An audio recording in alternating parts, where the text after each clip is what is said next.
You are now in this position of being able to shape Indonesia for this next period. How would you describe your vision for what you would like to achieve in these next few years?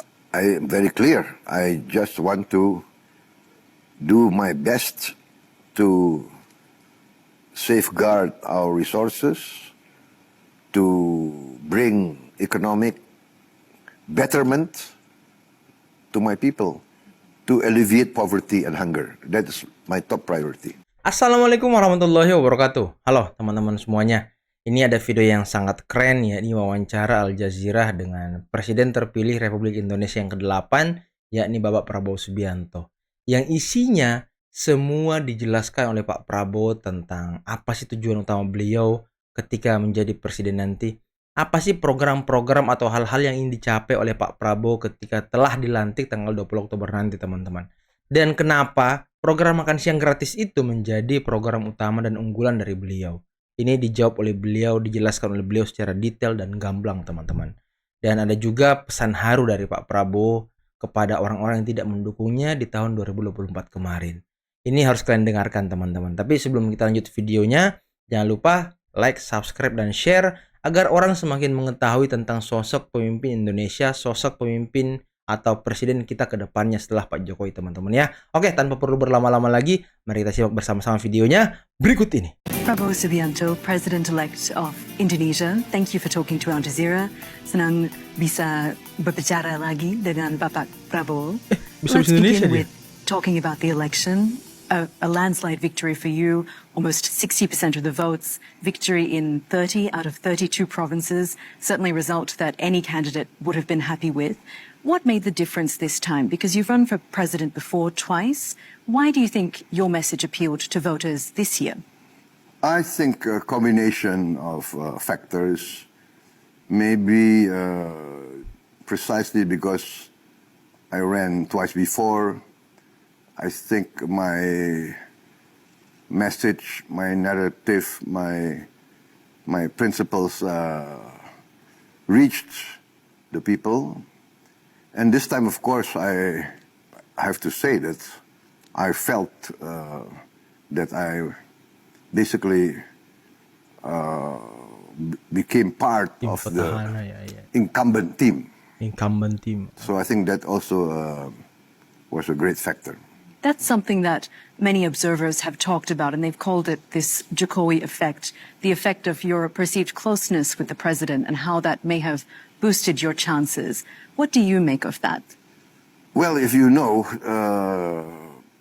President Joko Widodo has now 83% favorable rating in the public opinion polls. And of course, the people felt his commitment to bring betterment to the people's conditions, especially the poor. So, yes, I think that Jokowi effect.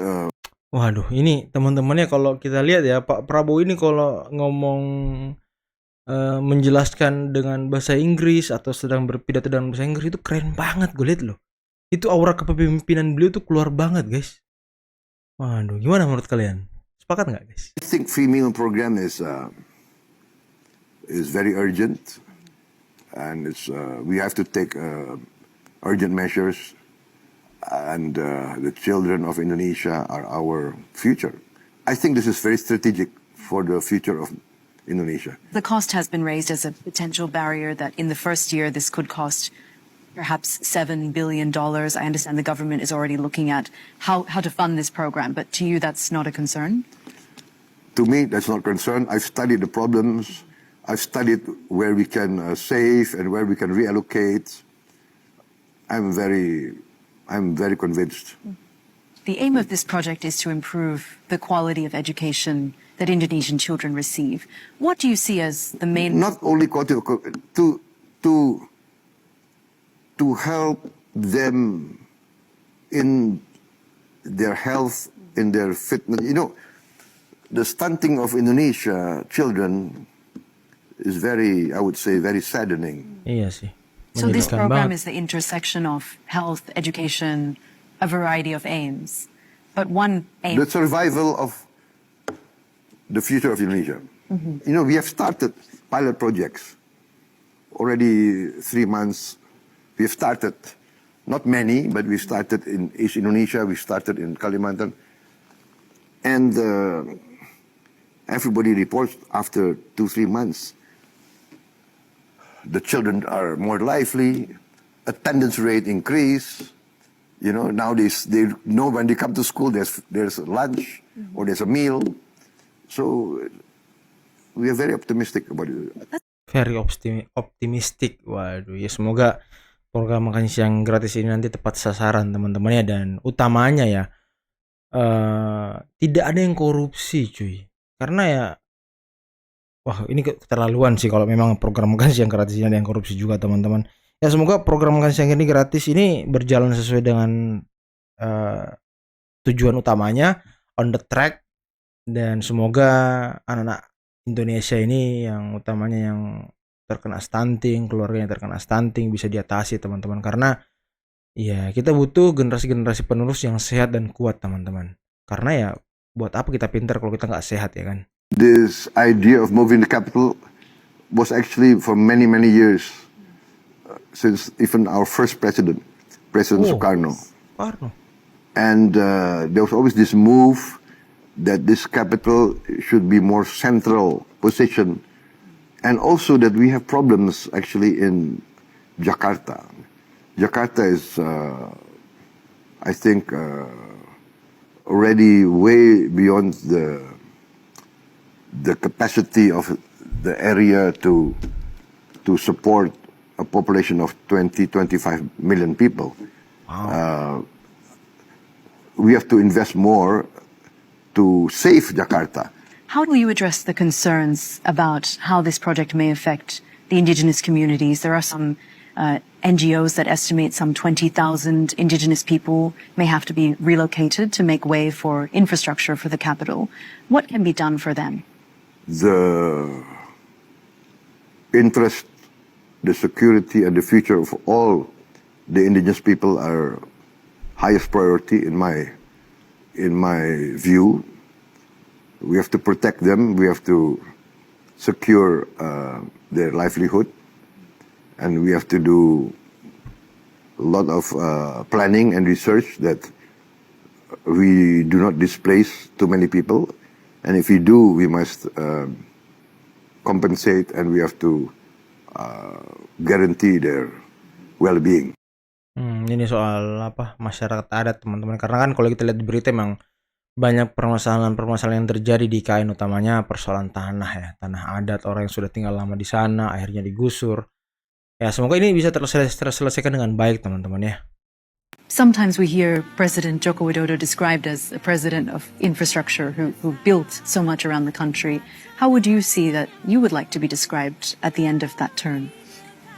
I would like to be described as the one who bring alleviation to the most weak, the most poor, and the most suffering. Waduh, mulia banget teman-teman ya. Ingin diingat sebagai orang atau presiden yang bisa meringankan beban mereka.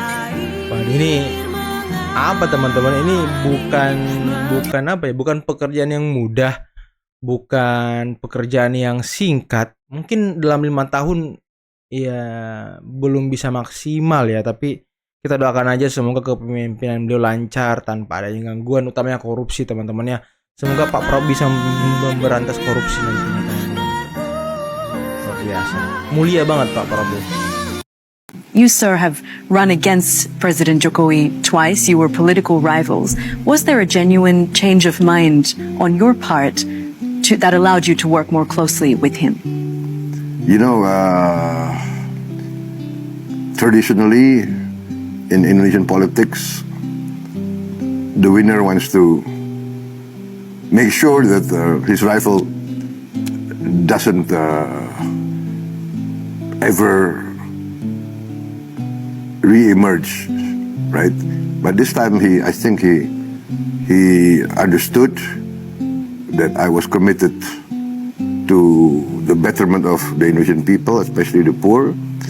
And I think basically which I found out later, he does have the same values as I do. What are those values? I think the value as a son of Indonesia, we want our people to live a dignified life, and poverty is not dignified.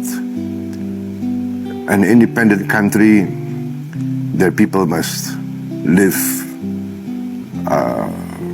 with the basics. They cannot live in poverty. Waduh. Aduh, Bapak Prabowo Subianto teman-teman ya. Semoga banyak yang nonton video ini agar mereka tahu seperti apa sih pemimpin mereka ke depan, Or the teman-teman ya. people who didn't vote for you, what would your message be to them? I told them that they will see. I'm a man of my word. I will prove to them, right? And if you study the social media, many of them have realized. So, democracy elections, there will be hard talk, there will be harsh criticism. That's part of democracy. Fine, but in the end, I feel the mandate. I will work for my people. Even those who do not vote for me, I will defend them.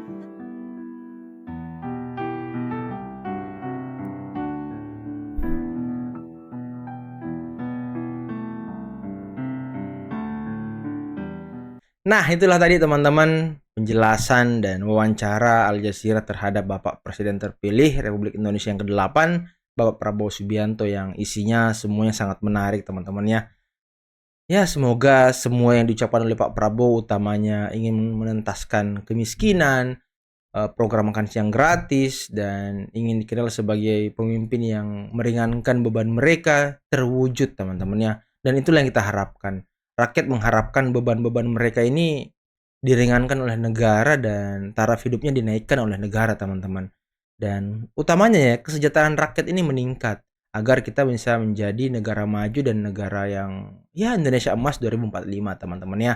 Kita doakan kepemimpinan Pak Prabowo semoga lancar, semoga semuanya sesuai dengan rencana beliau dan tidak diganggu oleh parasit-parasit koruptor-koruptor yang selalu merusak negeri kita teman-teman. Dan utamanya ya, semoga Pak Prabowo bisa menuntaskan persoalan judi online teman-teman. Karena judi online ini banyak sekali merenggut masa depan anak-anak muda teman-teman. Oke, mungkin cukup sekian video kali ini. Jangan lupa sekali lagi like, subscribe, dan share videonya. Sampai ketemu di video selanjutnya. Bye-bye. Assalamualaikum warahmatullahi wabarakatuh.